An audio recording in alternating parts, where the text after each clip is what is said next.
चिंता और दूसरी तरफ वर्ल्ड कप। हो सकता है आप छोटी बहन को कहते होंगे कि बीच-बीच में आकर के स्कोर बता दे। कभी आपको ये भी लगता होगा यार चलो छोड़ो, कुछ दिन के बाद होली आ रही है, और फिर सर पे हाथ पटक के बैठे होंगे कि देखिए होली भी बेकार गई, क्यों? एग्ज़ाम आ गई। होता है ना? बिल्कुल होता होगा, मैं जानता हूँ। खैर दोस्तों, आपकी मुसीबत के समय मैं आपके साथ आया हूँ। आपके लिए एक महत्वपूर्ण अवसर है, उस समय मैं आया हूँ। और मैं आपको कोई उपदेश देने नहीं आया हूँ, ऐसे ही हल्की-फुल्की बातें करने आया हूँ। बहुत पढ़ लिया ना, बहुत थक गए ना, और माँ डाँटती हैं, पापा डाँटते हैं, टीचर डाँटते हैं, पता नहीं क्या-क्या सुनना पड़ता है। टेलीफ़ोन रख दो, टीवी बंद कर दो, कंप्यूटर पर बैठे रहते हो, छोड़ो सब कुछ, चलो पढ़ो, यही चलता है ना घर में। साल भर यही सुना होगा, 10वीं में हो या 12वीं में, और आप भी सोचते हो कि जल्द एग्ज़ाम ख़त्म हो जाए तो अच्छा होगा। यही सोचते हो ना?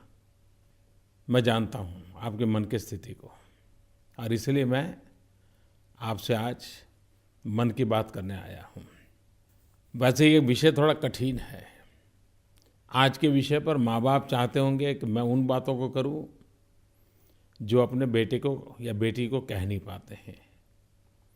आपके टीचर चाहते होंगे कि मैं वो बातें करूँ ताकि उनके विद्यार्थी को वो सही बात पहुँच जाए, और विद्यार्थी चाहता होगा कि मैं कुछ ऐसी बातें करूँ कि मेरे घर में जो प्रेशर है वो प्रेशर कम हो जाए। मैं नहीं जानता हूँ मेरी बातें किसको कितनी काम आएगी, लेकिन मुझे संतोष होगा कि चलिए मेरे युवा दोस्तों के जीवन के महत्वपूर्ण पल पर मैं उनके बीच था, अपने मन की बातें उनके साथ गुनगुना रहा था। बस इतना सा ही मेरा इरादा है। और वैसे भी मुझे ये तो अधिकार नहीं है कि मैं आपको अच्छी एग्ज़ाम कैसे जाएं, पेपर कैसे लिखें, पेपर लिखने का तरीका क्या हो, ज़्यादा से ज़्यादा मार्क पाने के लिए कौन-कौन सी तरकीबें होती हैं, क्योंकि मैं इसमें एक प्रकार से बहुत ही सामान्य स्तर का विद्यार्थी हूँ। क्योंकि मैंने मेरे जीवन में किसी भी एग्ज़ाम में अच्छे परिणाम प्राप्त नहीं किए थे। ऐसे ही मामूली जैसे लोग पढ़ते हैं वैसे ही मैं था, और ऊपर से मेरे तो हैंडराइटिंग भी बहुत ख़राब थे।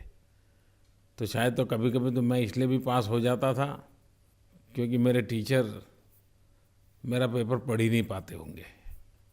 खैर वो तो अलग बातें हो गई, हल्की-फुल्की बातें हैं। लेकिन मैं आज एक बात ज़रूर आपसे कहना चाहूँगा कि आप परीक्षा को कैसे लेते हैं, इस पर आपकी परीक्षा कैसी जाएगी ये निर्भर करती है। अधिकतम लोगों को मैंने देखा है कि वो इसे अपने जीवन की एक बहुत बड़ी महत्वपूर्ण घटना मानते हैं, और उनको लगता है कि नहीं ये गया तो सारी दुनिया डूब जाएगी। दोस्तों, दुनिया ऐसी नहीं है, और इसलिए कभी भी इतना तनाव मत पालिए। हाँ, अच्छा परिणाम लाने का इरादा होना चाहिए, पक्का इरादा होना चाहिए, हौसला भी बुलंद होना चाहिए, लेकिन परीक्षा बोझ नहीं होनी चाहिए, और न ही परीक्षा कोई आपके जीवन की कसौटी कर रही है, ऐसा सोचने की ज़रूरत नहीं है। कभी-कभार ऐसा नहीं लगता है कि हम ही परीक्षा को एक बोझ बना देते हैं घर में, और बोझ बनाने का एक कारण जो होता है ये होता है कि हमारे जो रिश्तेदार हैं, हमारे जो यार दोस्त हैं, उनका बेटा या बेटी हमारे बेटे के बराबरी में पढ़ते हैं। अगर आपका बेटा 10वीं में है और आपके रिश्तेदारों का बेटा 10वीं में है, तो आपका मन हमेशा इस बात को कंपेयर करता रहता है कि मेरा बेटा उनसे आगे जाना चाहिए, आपके दोस्त से बेटे से आगे होना चाहिए। बस यही आपके मन में जो कीड़ा है ना, वो आपके बेटे पर प्रेशर पैदा करवा देता है। आपको लगता है कि मेरे अपनों के बीच में मेरे बेटे का नाम रोशन हो जाए, और बेटे का नाम तो ठीक है, आप खुद का नाम रोशन करना चाहते हैं। कि आपको नहीं लगता है कि आपके बेटे को इस सामान्य स्पर्धा में लाकर के आपने खड़ा कर दिया है? ज़िंदगी की एक बहुत बड़ी ऊंचाई, जीवन की बहुत बड़ी व्यापकता, क्या उसके साथ नहीं जोड़ सकते हैं? अड़ोस पड़ोस के यार दोस्तों के बच्चों की बराबरी वो कैसी करता है, और यही क्या आपका संतोष होगा क्या? आप सोचिए, एक बार दिमाग में से ये बराबरी के लोगों के साथ मुकाबला, और उसी के कारण अपने ही बेटे की ज़िंदगी को छोटी बना देना, ये कितना उचित है? बच्चों से बातें करें तो भव्य सपनों की बातें करें, ऊंची उड़ान की बातें करें। आप देखिए, बदलाव शुरू हो जाएगा। दोस्तों, एक बात है जो हमें बहुत परेशान करती है। हम हमेशा अपनी प्रगति किसी और की तुलना में ही नापने के आदी होते हैं। हमारी पूरी शक्ति प्रतिस्पर्धा में खप जाती है। जीवन के बहुत क्षेत्र होंगे जिसमें शायद प्रतिस्पर्धा जरूरी होगी, लेकिन स्वयं के विकास के लिए तो प्रतिस्पर्धा उतनी प्रेरणा नहीं देती है जितनी कि खुद के साथ हर दिन स्पर्धा करते रहना। खुद के ही साथ स्पर्धा कीजिए। अच्छा करने की स्पर्धा, तेज गति से करने की स्पर्धा, और ज़्यादा करने की स्पर्धा, और नई ऊंचाइयों पर पहुंचने की स्पर्धा आप खुद से कीजिए। बीते हुए कल से आज ज़्यादा अच्छा हो, इस पर मन लगाइए, और आप देखिए ये स्पर्धा की ताकत आपको इतना संतोष देगी, इतना आनंद देगी, जिसकी आप कल्पना नहीं कर सकते। हम लोग बड़े गर्व के साथ एथलीट सर्गेई बुबका का स्मरण करते हैं। इस एथलीट ने 35 बार खुद का ही रिकॉर्ड तोड़ा था। वो खुद ही अपने एग्जाम लेता था, खुद ही अपने आप को कसौटी पर कसता था, और नए संकल्पों को सिद्ध करता था। आप भी उसी लिहाज से आगे बढ़ें तो आप देखिए, आपको प्रगति के रास्ते पर कोई नहीं रोक सकता है। युवा दोस्तों, विद्यार्थियों में भी कई प्रकार होते हैं। कुछ लोग कितनी परीक्षाएं क्यों ना आए, बड़े बिंदास होते हैं, उनको कोई परवाह नहीं होती। और कुछ होते हैं जो परीक्षा के बोझ में दब जाते हैं। और कुछ लोग मुंह छिपा करके घर के कोने में किताबों में फंसे रहते हैं। इन सब के बावजूद भी परीक्षा परीक्षा है, और परीक्षा में सफल होना भी बहुत आवश्यक है। और मैं भी चाहता हूं कि आप भी सफल हो। लेकिन कभी-कभी आपने देखा होगा कि हम बाहरी कारण बहुत ढूंढते हैं। ये बाहरी कारण हम तब ढूंढते हैं जब खुद ही कंफ्यूज हो, खुद पर भरोसा न हो। जैसे जीवन में पहली बार परीक्षा दे रहे हो, घर में कोई टीवी जोर से चालू कर देगा और आवाज़ आएगी तो भी हम चिड़चिड़ापन करते होंगे। माँ खाने पर बुलाती होगी तो भी चिड़चिड़ापन करते होंगे। दूसरी तरफ अपने किसी यार दोस्त का फ़ोन आ गया तो घंटे भर बातें भी करते होंगे। आपको नहीं लगता है कि आप स्वयं अपने विषय में ही कंफ्यूज हैं? दोस्तों, खुद को पहचानना बहुत ज़रूरी होता है। आप एक काम कीजिए, बहुत दूर का देखने की ज़रूरत नहीं है। आपकी अगर कोई बहन हो या आपके मित्र की बहन हो जिसने 10वीं और 12वीं के एग्ज़ाम दे रही हो या देने वाली हो, आपने देखा होगा 10वीं के एग्ज़ाम हो, 12वीं के एग्ज़ाम हो, तो भी घर में लड़कियां माँ को काम में मदद करती ही है। कभी सोचा है उनके अंदर ये कौन सी ऐसी ताकत है कि वे माँ के साथ घर काम में मदद भी करती हैं, और परीक्षा में लड़कों से आजकल लड़कियां बहुत आगे निकल जाती हैं? थोड़ा आप ऑब्जर्व कीजिए अपने अगल-बगल में, आपको ध्यान में आ जाएगा कि बाहरी कारणों से परेशान होने की ज़रूरत नहीं है। कभी-कभी कारण भीतर का होता है। खुद पर अविश्वास होता है ना, तो फिर आत्मविश्वास क्या काम करेगा? और इसलिए मैं हमेशा कहता हूँ, जैसे-जैसे आत्मविश्वास का अभाव होता है, वैसे-वैसे अंधविश्वास का प्रभाव बढ़ जाता है। और फिर अंधविश्वास में हम बाहरी कारण ढूंढते रहते हैं, बाहरी कारणों के रास्ते खोजते रहते हैं। कुछ तो विद्यार्थी ऐसे होते हैं जिनके लिए हम कहते हैं आरंभेश्वरा। हर दिन एक नया विचार, हर दिन एक नई इच्छा, हर दिन एक नया संकल्प, और फिर उस संकल्प का बाल मृत्यु हो जाता है और हम वहीं के वहीं रह जाते हैं। मेरा तो साफ मानना है दोस्तों, बदलती हुई इच्छाओं को लोग तरंग कहते हैं। हमारे साथी, यार, दोस्त, अड़ोसी पड़ोसी, माता पिता मजाक उड़ाते हैं। और इसलिए मैं कहूँगा, इच्छाएं स्थिर होनी चाहिए। और जब इच्छा स्थिर होती है ना, तभी तो संकल्प बनती हैं। और संकल्प वांझ नहीं हो सकते। संकल्प के साथ पुरुषार्थ जुड़ता है, और जब पुरुषार्थ जुड़ता है तब संकल्प सिद्धि बन जाता है। और इसलिए तो मैं कहता हूँ कि इच्छा प्लस स्थिरता इज इक्वल टू संकल्प, संकल्प प्लस पुरुषार्थ इज इक्वल टू सिद्धि। मुझे विश्वास है कि आपके जीवन यात्रा में भी सिद्धि आपके चरण चूमने आ जाएगी। अपने आप को खपा दीजिए, अपने संकल्प के लिए खपा दीजिए, और संकल्प सकारात्मक रखिए। किसी से आगे जाने के लिए मत सोचिए, खुद जहाँ थे वहाँ से आगे जाने के लिए सोचिए। और इसलिए रोज़ जो अपनी ज़िंदगी को कसौटी पर कसता रहता है, उसके लिए कितनी ही बड़ी कसौटी क्यों ना आ जाए, कभी कोई संकट नहीं आता है। और दोस्तों, कोई अपनी कसौटी क्यों करे, कोई हमारी एग्ज़ाम क्यों ले? आदत डालो ना, हम खुद ही हमारी एग्ज़ाम लेंगे, हर दिन हमारी परीक्षा लेंगे, देखेंगे मैं कल था वहाँ से आज आगे गया कि नहीं गया, मैं कल था वहाँ से आज ऊपर गया कि नहीं गया, मैंने कल जो पाया था उससे ज़्यादा आज पाया कि नहीं पाया। हर दिन हर पल अपने आप को कसौटी पर कसते रहिए, फिर कभी ज़िंदगी में कसौटी कसौटी लगेगी नहीं। हर कसौटी आपको खुद को कसने का अवसर बन जाएगी।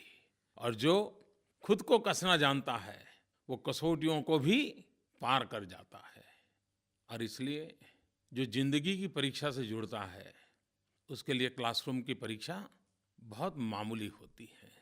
कभी आपने भी कल्पना नहीं की थी इतने अच्छे-अच्छे काम कर दिए होंगे। ज़रा उसको याद करो, अपने आप विश्वास पैदा हो जाएगा। अरे वाह! आपने वो भी किया था, ये भी किया था। पिछले साल बीमार थे तब भी इतने अच्छे मार्क लाए थे। पिछली बार मामा के घर में शादी थी, वहाँ सप्ताह भर खराब हो गया था, तब भी अच्छे मार्क लाए थे। अरे पहले तो आप 6 घंटे सोते थे, और पिछले साल आपने तय किया था नहीं अब तो 5 घंटे सोऊंगा, और आपने करके दिखाया था। यही तो है। अरे मोदी आपको क्या उपदेश देगा? आप अपने मार्गदर्शक बन जाइए। और भगवान बुद्ध तो कहते थे अत्तदीपो भव। मैं मानता हूँ आपके भीतर जो प्रकाश है ना, उसको पहचानिए। आपके भीतर जो सामर्थ्य है उसको पहचानिए। और जो खुद को बार बार कसौटी पर कसता है, वो नई नई ऊंचाइयों को पार करते ही जाता है। दूसरा, कभी कभी हम बहुत दूर का सोचते रहते हैं, कभी कभी भूतकाल में खोए रहते हैं। दोस्तों, परीक्षा के समय ऐसा मत कीजिए। परीक्षा समय तो आप वर्तमान में ही जीना अच्छा रहेगा। क्या कोई बैट्समैन पिछली बार कितनी बार जीरो में आउट हो गया, इसके गीत गुनगुनाता है क्या? या ये पूरी सीरीज जीतूंगा कि नहीं जीतूंगा, यही सोचता है क्या? मैच में उतरने के बाद बैटिंग करते समय सेंचुरी करके ही बाहर आऊँगा कि नहीं आऊँगा, ये सोचता है क्या? जी नहीं। मेरा मत है, अच्छा बैट्समैन उस बॉल पर ही ध्यान केंद्रित करता है जो बॉल उसके सामने आ रहा है। वो न अगले बॉल की सोचता है, न पूरे मैच की सोचता है, न पूरी सीरीज की सोचता है। आप भी अपना मन वर्तमान से लगा दीजिए। जीतना है तो उसकी एक ही जड़ी बूटी है, वर्तमान में जिए, वर्तमान से जुड़े, वर्तमान से जूझे। जीत आपके साथ साथ चलेगी। मेरे युवा दोस्तों, क्या आप ये सोचते हैं कि परीक्षा आपकी क्षमता का प्रदर्शन करने के लिए होती है? अगर ये आपकी सोच है तो गलत है। आपको किसको अपनी क्षमता दिखानी है? ये प्रदर्शन किसके सामने करना है? अगर आप ये सोचें कि परीक्षा क्षमता प्रदर्शन के लिए नहीं, खुद की क्षमता पहचानने के लिए है। जिस पल ये मंत्र आप पकड़ लेंगे ना, आपका भीतर का विश्वास बढ़ता चला जाएगा। आप अपने आप को जानने लग जाएंगे। और एक बार आपने खुद को जाना, खुद की ताकत को जाना, तो आप हमेशा अपनी ताकत को ही खाद पानी डालते रहेंगे, और वो ताकत एक नए सामर्थ्य में परिवर्तित हो जाएगी। और इसलिए परीक्षा को आप दुनिया को दिखाने के लिए एक चुनौती के रूप में मत लीजिए, उसको एक अवसर के रूप में लीजिए। खुद को जानने का, खुद को पहचानने का, खुद के साथ जीने का ये अवसर है। जी लीजिए ना दोस्तों। दोस्तों, मैंने देखा है कि बहुत विद्यार्थी ऐसे होते हैं कि परीक्षा दिनों में बड़े नर्वस हो जाते हैं। कुछ लोगों का तो टेंशन इस बात का होता है कि देखो, मेरी आज एग्ज़ाम थी और मामा ने मुझे विश नहीं किया, चाचा ने विश नहीं किया, बड़े भाई ने विश नहीं किया, और पता नहीं उसका घंटा 2 घंटा तो पूरे परिवार में यही डिबेट रहती। देखो, उसने विश किया क्या, उसका फ़ोन आया क्या, उसने बताया क्या, उसने गुलदस्ता भेजा क्या। दोस्तों, इससे परे हो जाइए। ये सारी चीज़ों को मत उलझिए। ये सारा परीक्षा के बाद सोचना किसने विश किया, किसने नहीं किया। अपने आप विश्वास होगा तो ये सब सारी चीज़ें बीच में आएगी ही नहीं। मैं मानता हूँ शायद कुछ लोगों का तो नर्वस होना उनके स्वभाव में होता है, कुछ परिवार का वातावरण ही होता है। नर्वस होने का मूल तो कारण होता है अपने आप पर भरोसा नहीं है। ये अपने आप पर भरोसा कब होगा? एक, अगर विषय पर आपकी अच्छी पकड़ होगी, हर प्रकार से मेहनत की होगी, बार बार रिवीजन किया होगा, आपको पूरा विश्वास है हाँ हाँ ये विषय में तो मेरी मास्टरी है। और आपने भी देखा होगा, आप 5 या 7 सब्जेक्ट में से 2-3 तो सब्जेक्ट ऐसे होंगे जिसमें आपको कभी चिंता नहीं रहती होगी, नर्वसनेस कभी 1-2 में आती होगी। अगर आप विषय पर आपकी मास्टरी है तो नर्वसनेस कभी नहीं आएगी। आपने साल भर जो मेहनत की है ना, उन किताबों को, वो रात रात आपने पढ़ाई की है, आप विश्वास रखिए वो बेकार नहीं जाएगी। वो आपके दिल दिमाग में कहीं न कहीं बैठी है, परीक्षा के टेबल पर पहुँचते ही वो आएगी। आप अपने ज्ञान पर भरोसा करो, अपनी जानकारियों पर भरोसा करो। आप विश्वास रखो कि आपने जो मेहनत की है वो रंग लाएगी। और दूसरी बात है कि आप अपनी क्षमताओं के प्रति बड़े कॉन्फिडेंट होने चाहिए। आपको पूरी क्षमता होनी चाहिए, हाँ कि पेपर कितना ही कठिन क्यों ना होगा, मैं तो अच्छा कर लूँगा। आपको कॉन्फिडेंस होना चाहिए, पेपर कितना ही लंबा क्यों ना होगा, मैं सफल रहूँगा या रहूँगी। आपको कॉन्फिडेंस होना चाहिए कि मैं 3 घंटे का समय है तो 3 घंटे में, 2 घंटे का समय है तो 2 घंटे में, समय से पहले अपना काम पूरा कर लूँगा। और हमें तो याद है, शायद आपको भी बता दूं, हम तो छोटे थे तो हमारे टीचर बताते थे, जो सरल क्वेश्चन है उसको सबसे पहले ले लीजिए, कठिन को आखिर में लीजिए। आपको भी किसी न किसी ने बताया होगा और मैं मानता हूँ इसको तो आप ज़रूर पालन करते होंगे। दोस्तों, माईगॉव पर मुझे कई सुझाव आए, कई अनुभव आए। बहुत सारे तो मैं शिक्षा विभाग को दे दूंगा, लेकिन कुछ बातों का मैं उल्लेख करना चाहता हूँ। मुंबई महाराष्ट्र के अर्णव मोहता ने लिखा है कि कुछ लोग परीक्षा को जीवन मरण का इशू बना देते हैं। अगर परीक्षा में फेल हो गए तो जैसे दुनिया डूब गई। तो वाराणसी से विनीता तिवारी जी, उन्होंने लिखा है कि जब परिणाम आते हैं और कुछ बच्चे आत्महत्या कर देते हैं तो मुझे बहुत पीड़ा होती है। ये बातें तो सब दूर आपके कान में आती होगी, लेकिन इसका एक अच्छा जवाब मुझे किसी और एक सज्जन ने लिखा है, तमिलनाडु से मिस्टर आर कामत। उन्होंने बहुत अच्छे 2 शब्द दिए हैं। उन्होंने कहा है कि स्टूडेंट्स, वरियर मत बनिए, वॉरियर बनिए। चिंता में डूबने वाले नहीं, समरांगण में जूझने वाले होने चाहिए। मैं समझता हूँ कि सचमुच में हम चिंता में न डूबें, विजय का संकल्प लेकर के आगे बढ़ना। और ये बात सही है, ज़िंदगी बहुत लंबी होती है, उतार चढ़ाव आते रहते हैं, इससे कोई डूब नहीं जाता है। कभी-कभी अनिश्चित परिणाम भी आगे बढ़ने का संकेत भी देते हैं, नई ताकत जगाने का अवसर भी देते हैं। एक चीज़ मैंने देखी है, कुछ विद्यार्थी परीक्षा खंड से बाहर निकलते ही हिसाब लगाना शुरू कर देते हैं कि पेपर कैसा गया। यार दोस्त, माँ बाप जो भी मिलते वो भी क्या भाई आज का पेपर कैसा गया। मैं समझता हूँ कि आज का पेपर कैसा गया, बीत गई सो बात गई, प्लीज़ उसे भूल जाइए। मैं उन माँ बाप को भी प्रार्थना करता हूँ, प्लीज़ अपने बच्चे को पेपर कैसा गया ऐसा मत पूछिए। बाहर आते ही उसको कह रहे वाह तेरे चेहरे पर चमक दिख रही है, लगता है बहुत अच्छा पेपर गया, वाह शाबाश, चलो चलो कल के लिए तैयारी करते हैं। ये मूड बनाइए। और दोस्तों, मैं आपको भी कहता हूँ, मान लीजिए आपने हिसाब किताब लगाया और फिर आपको लगा यार ये 2 चीज़ें तो मैंने गलत कर दी, 6 मार्क कम आ जाएंगे। मुझे बताइए इसका विपरीत प्रभाव आपके दूसरे दिन के पेपर पे पड़ेगा कि नहीं पड़ेगा? तो क्यों इसमें समय बर्बाद करते हो? क्यों दिमाग खपाते हो? सारी एग्ज़ाम समाप्त होने के बाद जो भी हिसाब लगाना है लगा लीजिए। कितने मार्क्स आएंगे, कितने नहीं आएंगे, सब बाद में कीजिए। परीक्षा के समय पेपर समाप्त होने के बाद अगले दिन पर ही मन केंद्रित कीजिए, उस बात को भूल जाइए। आप देखिए आपका 20-25% बर्डन यूं ही कम हो जाएगा। मेरे मन में और भी कुछ विचार आते हैं। खैर, मैं नहीं जानता हूं कि अब तो परीक्षा का समय आ गया तो अभी वो काम आएगा, लेकिन मैं शिक्षक मित्रों से कहना चाहता हूं, स्कूल के मित्रों को कहना चाहता हूं, क्या हम साल में 2 बार हर टर्म में 1 वीक का परीक्षा उत्सव नहीं मना सकते हैं, जिसमें परीक्षा पर व्यंग्य काव्यों का कवि सम्मेलन हो? कभी ऐसा नहीं हो सकता है परीक्षा पर कार्टून स्पर्धा हो, परीक्षा के ऊपर निबंध स्पर्धा हो, परीक्षा पर वक्तृत्व स्पर्धा हो, परीक्षा के मनोवैज्ञानिक परिणामों पर कोई आकर के हमें लेक्चर दे, डिबेट हो? ये परीक्षा का हाव अपने आप खत्म हो जाएगा, एक उत्सव का रूप बन जाएगा। और फिर जब परीक्षा देने जाएगा विद्यार्थी, तो उसको आखिरी मोमेंट, जैसे मुझे आज आपको समय लेना पड़ रहा है, वो नहीं लेना पड़ता, वो अपने आप आ जाता। और कभी-कभी तो मुझे लगता है कि सिलेबस में ही परीक्षा विषय क्या होता है वो समझाने का एक क्लास ही होना चाहिए, क्योंकि ये तनावपूर्ण अवस्था ठीक नहीं है। दोस्तों, मैं जो कह रहा हूँ इससे भी ज़्यादा आपको कईयों ने कहा होगा।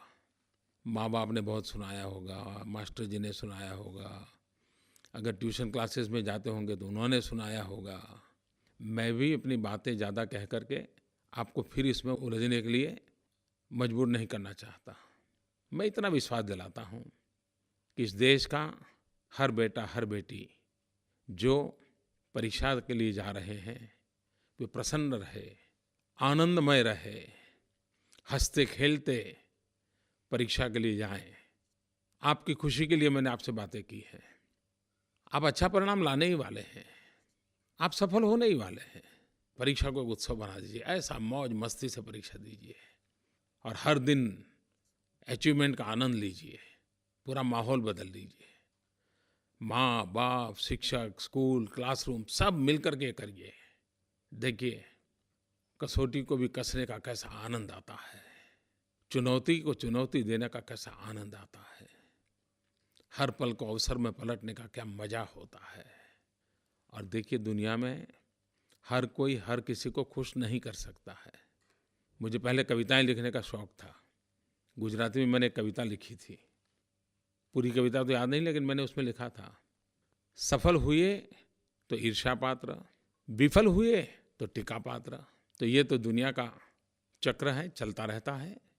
सफल हो किसी को पराजित करने के लिए नहीं, सफल हो अपने संकल्पों को पार करने के लिए, सफल हो अपने खुद के आनंद के लिए, सफल हो अपने लिए जो लोग जी रहे हैं उनके जीवन में खुशियाँ भरने के लिए। ये खुशी को ही केंद्र में रख करके आप आगे बढ़ेंगे, मुझे विश्वास है दोस्तों बहुत अच्छी सफलता मिलेगी। और फिर कभी होली का त्यौहार मनाया कि नहीं मनाया, मामा के घर शादी में जा पाया कि नहीं जा पाया, दोस्तों की बर्थडे पार्टी में इस बार रह पाया कि नहीं रह पाया, क्रिकेट वर्ल्ड कप देख पाया कि नहीं देख पाया, सारी बातें बेकार हो जाएगी। आप और एक नए आनंद को, नई खुशियों में जुड़ जाएंगे। मेरी आपको बहुत शुभकामना है और आपका भविष्य जितना उज्जवल होगा, देश का भविष्य भी उतना ही उज्जवल होगा। भारत का भाग्य भारत की युवा पीढ़ी बनाने वाली है, आप बनाने वाले हैं। बेटा हो या बेटी, दोनों कंधे से कंधा मिलाकर के आगे बढ़ने वाले हैं। आइए परीक्षा के उत्सव को आनंद उत्सव में परिवर्तित कीजिए। बहुत बहुत शुभकामनाएं।